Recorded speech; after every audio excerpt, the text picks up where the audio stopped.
Ya Fettah, kapalı kapılarımı sen aç, gönlümdeki kilitleri sen çöz. Ya Rezzak, rızkımı genişlet, bereketini her lokmama, her nefesime indir. Ya Kafi, yetmeyenlere değil, yetiren sensin diye sana sığınıyorum.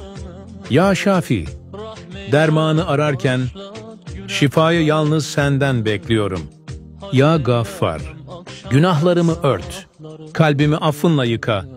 Ya Latif, zor anlarımda, gizli yardımınla yetiş bana. Ey Rabbim, her bir isminin hürmetine, işlerimizi kolaylaştır, kalplerimizi ferahlat.